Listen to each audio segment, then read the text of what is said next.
Iniciamos la retroalimentación de este simulacro con la pregunta número 76. En esta pregunta se nos presenta un contexto en el cual nos hablan acerca de la escuela de los cínicos, que apareció en el mundo griego de la filosofía hacia el siglo IV a.C. En esa época nos contextualiza la pregunta, Diógenes Laercio era uno de los más importantes representantes de esta escuela. También nos colocan a Alejandro Magno como el gran emperador del mundo civilizado, quien acude a conocer a Diógenes Laercio, interesado sobre todo por su gran capacidad de elocuencia para transmitir todo el pensamiento filosófico. Recordemos que también nos plantean en el contexto de esta pregunta 76 que los cínicos eran conocidos como personas que no cumplían con ninguna regla moral o a cabalidad de lo que se vivía en el mundo griego de la época. Eran irreverentes, nos cuenta que hacían sus necesidades fisiológicas en cualquier lugar público, que eran bastante espontáneos en su forma de expresarse. Según nos contextualiza el pequeño fragmento del encuentro entre Alejandro Magno y Diógenes Laercio, dice que Alejandro Magno habla con él y le dice que está a sus servicios, que le pida cualquier cosa, y lo único que le responde Diógenes Laercio es que se aparte, que se quite, que se haga a un lado, porque no le deja que le dé el sol.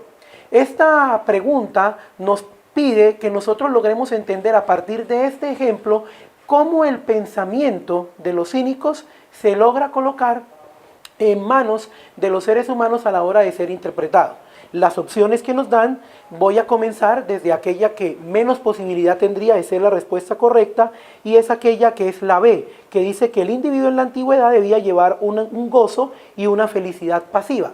¿Por qué no es posible? Porque justamente no es ni la felicidad ni el gozo en sí lo que están buscando los cínicos, sino una forma irreverente de no cumplir con ninguna norma moral.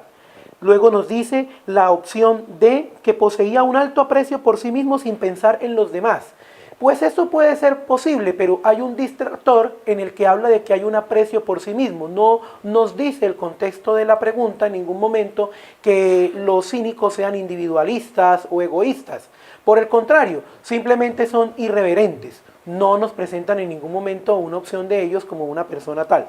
La opción más cercana podría ser la A. El hombre antiguo no debía negarse a ningún placer físico, tal vez porque los cínicos eran un poco apartados del contexto social y eran vistos como una especie de comunidad alejada de las condiciones morales, legales y de las convenciones sociales que se vivían en esta época. La opción más precisa para hacerla correcta es la opción C, aquella que dice un sujeto como él renunció a cualquier valor material o moral del mundo.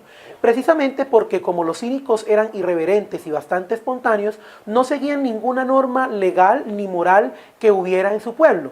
Por esta razón nos plantea el ejemplo de cómo ante la convención social en la que debería haber rendido reverencia a Alejandro Magno, el gran emperador de todo el mundo civilizado de esa época, lo que hizo fue pedirle que se apartara, precisamente porque es una forma de no cumplir con las convenciones morales y sociales del mundo en el cual viven. Precisamente por eso la opción más precisa para hacerla correcta es la opción C.